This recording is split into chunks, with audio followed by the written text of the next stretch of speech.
Rising above negative people and negative thoughts. Hey, everybody, this is Eric. I thank you so much for visiting my YouTube channel.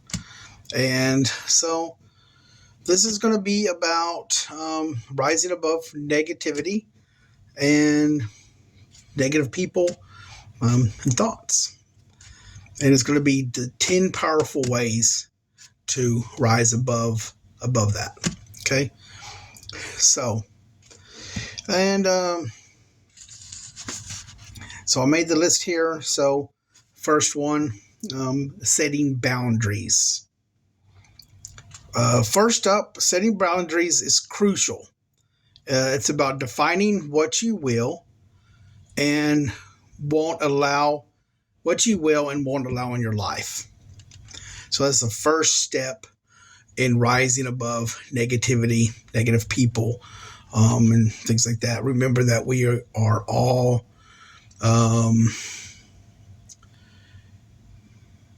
we all have a choice, right? We all have a choice of what we're going to allow and what we're not going to allow. Now, if you are surrounded by a lot of negativity, positive, not less positive people, a lot of negativity, and we have a lot of negative thought. Usually negative thought happens being surrounded around the people that are negative. In my life, it's been like that. And it's kind of like a bad apple. When I used to work in Walmart produce,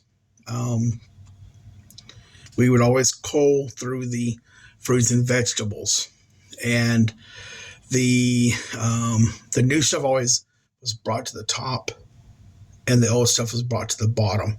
So we were always culling through it, and there was times we would find a bad apple or a bad peach or plum or just whatever.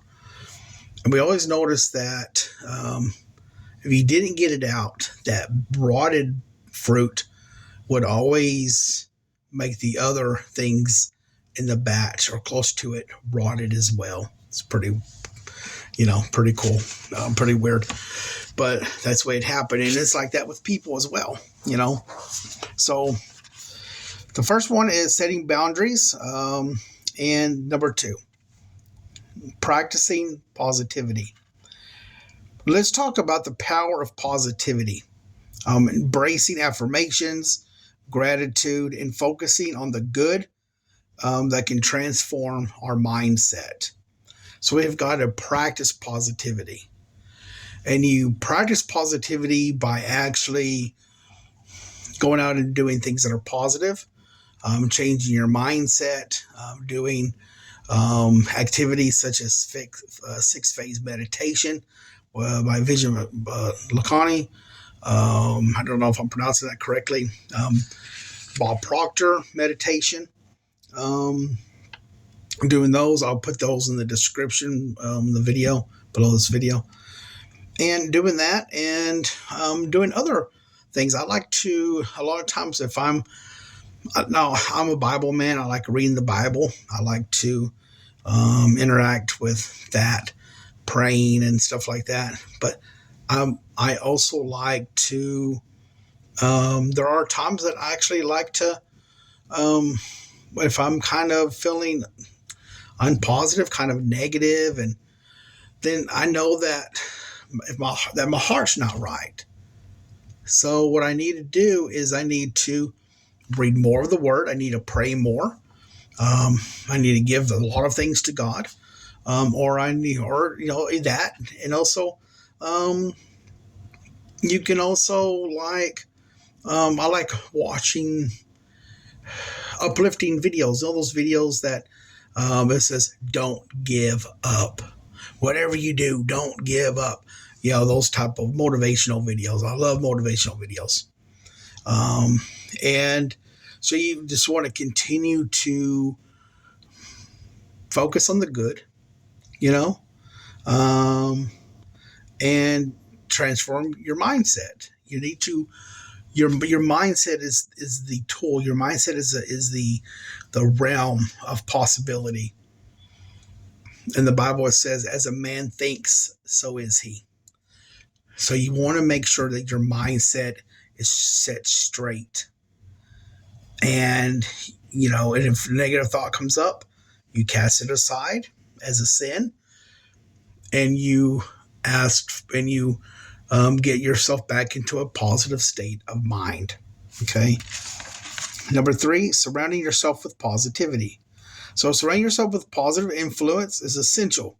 Seek out supportive individuals who uplift and inspire you.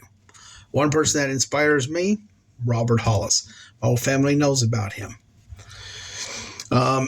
He is a man that we call him the evangelist entrepreneurial, and he's been industry as an entrepreneur for 37 years. Broke auto mechanic, living on workers' comp, and yeah, one guy changed his life, and he gives his time, his energy, everything to helping people to never work for anyone again. Very awesome guy. If you would like to be a part of the inner circle, if you're listening to this video at this point, if you want to be a part of the inner circle with Robert Hollis, I would love to invite you. There will be an invite link in the bottom of this, in the description of this video. Okay. So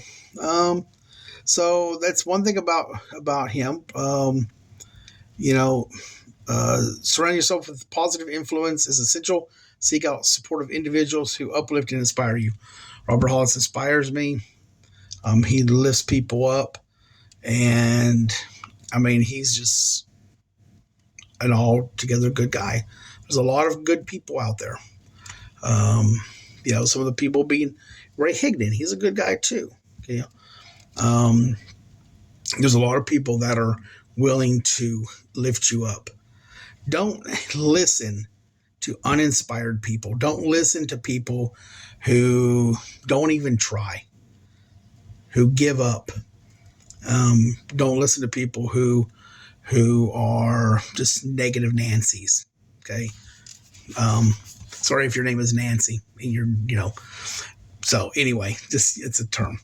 So let's go to number 4, self-care. Taking care of yourself, non-negotiable. Physically, mentally, and emotionally, self-care plays a pivot role in combating negativity. Wow. Yeah. So if you feel good about yourself, then if you have a self-care, you feel good about yourself, then, physically and mentally and emotionally, then when you feel good about yourself, then you combat that negative mindset. You got to take care of yourself. You got to take care of your body, drink enough water, get enough sleep, enough fruits and vegetables and grains, and all that stuff. You need to do those type of things. If you're having some health issues, then the best thing to do is to at least, go to your doctor, and pray also. If, pray about those things. I'm a Christian person. I love praying. If you're listening to this video and you need prayer for something, let me know. Put a comment down. I will pray for you. Okay. Limiting exposure. So here it is. Sometimes minimizing contact with consistently negative people or situations is necessary for our own well-being. Wow, that's the truth. I think that all sums it up, right? You had to minimize your contact with people who just are negative all the time. It's like they drain you. It's like nothing ever good happens. They're always in a bad mood. They're always drained all the time, and there's just nothing goes right. And so There's a lot of people in the world that are like that, more than average, right? And the best thing to do is you want to be there for them. You want to listen to them. You want to give them an encouraging word, maybe even try to maybe help them out if you can, but in the long run, spend limited time with them. Remember, you're needing to spend time with more positive people who inspire you, people who lift you up, people that care about your best interest. That is the people you are looking for. So, limiting exposure. Sorry, that's right. That's the wrong one. Okay, sorry. Limiting exposure. Yeah, so we got that one. That's one we just talked about. So the next one, 6, is challenging negative thoughts. We all have negative thoughts. Learn to question and reframe them to see things from a more balanced perspective. Okay. So we all have negative thoughts, right? Everyone does, even a person who seems to always be positive. Okay. And so we have to question, why are we having that thought? Reframe it, meaning, for example,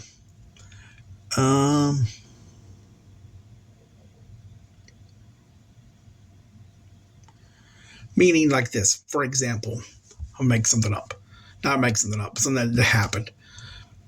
Out by my house, there's a railroad track.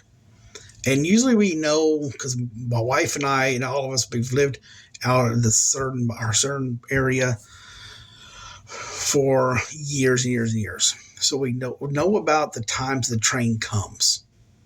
Now, usually what I do when I drive, I usually go over the railroad tracks, then I turn on this road, and then I go down this one road and around and go another way. Okay. If I can, around a certain time, and I can usually beat the train. But there is sometimes when, like one time, I did get mad because I was going through, and right as I was going down the hill to where the train tracks were, the gates, ding ding ding ding ding ding ding ding ding ding ding ding ding ding ding ding ding ding ding, and I was like, man, I missed it, and I turned because I can go another way, but it's like a little further. You have to go on down this one road all the way down, and then you have to turn and go all the way up, and you have to go a whole new way into town if you don't want to sit there and wait for the train. Sometimes the train stops on the tracks. So the best solution is if you know that way, is to go that other way, okay, down. And then you have to go around and go into town, okay? So this thought came up was, I'm no longer going to, I'm going to reframe my mind when that train thing comes down. Because what if it was the Lord that was helping me with it? What if the train came at the right time? I'm just saying this. What if that train came at the right time where I didn't cross over and turn down that road? Because what if an accident would have happened? What if somebody was crossing the street and I didn't see them and I hit them? You know what I'm saying? I am starting to see things that what I see as bad is actually good for me. So I am starting to reframe my mind into seeing the positive things in everything, even in the negative things. I'm starting to see a positive side of everything. So, so that's also seeing things from a more balanced perspective, right? So, number 7, focus on solutions. So instead of dwelling on problems, shift your focus toward finding solutions. It's empowering and constructive. So, dwelling on the problems. Let's see. I can't pay my electric bill. I can't pay my water bill. Um, what can I do? I don't know what to do. I'm needing to make money. What can I do to make money? Focusing on the solution. What solution do you need to do to pay your water bill, or to pay your electric bill, or to pay your rent? Find solutions to your problem. Okay. Find empowering and constructive ideas of what to do to pay your bills. I know of a guy. His name is Alvin. I'll give him credit for it. I haven't talked to him in many, many years. But he told me a story once that has stuck to me ever since. One day he reached out to me and he wanted me to join his business, and I didn't have no money to join this business. I was like, I don't have no money. And I never joined his business. But he did tell me this little story. He told me there was a time when he had a $300 electric bill to pay. He had no money coming in, but he knew he needed to make the money. So here's what he said he did. He went to the Dollar Tree. I know that it's now $1.25 an item, but back then it was $1. And he went to, and he said it was like a little light that flipped, and he called them Decepticons, like a Transformer type toy light. And he went out, he had $5 to his name, and he went out and he had got those $5. He went around to through business parks and just different things, and said, would you like to buy this for $2 or $3? Okay. And he sold all them, and he took that money and he went back to Dollar Tree and he repeated the process. He said, but by the end of the second day, he said he had enough. He said he had enough money. He said the Dollar Tree all sold out of that item. And he said he had the money to pay for his electric bill. And this is what he said to me. He said, Eric, now he didn't say money, but he said, Eric, it is not resources that you lack. You lack being resourceful. That's what he said to me. And that has stuck to me ever since. So that is focusing on a solution to your problem. Number 8, developing, I can't pronounce that word, developing resilience, I guess. Building resilience is key. It helps us bounce back from negative experiences and face challenges head on. So you have to build resilience, and it helps you to bounce back from negative experiences, and you can face the challenges that you need to face with an open mind, and of course pray and everything. So number 9, practicing mindfulness. Mindfulness keeps us present, allowing us to observe our thoughts without judgment and find inner peace. The inner peace for me is Jesus Christ. It's the Holy Spirit. That is my inner peace. I love to close my eyes and just give it all to Him and let Him just worry about it. That's my peace. Okay. Thank you, Lord.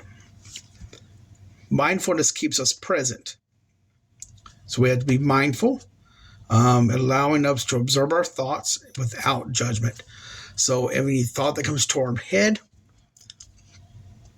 it says in the Bible, it actually says when a thought comes up, to hold it captive. Don't judge it. Don't do anything. Keep it there and put it under the obedience of Christ. What would Jesus do in a situation? You know, what would God do in this situation?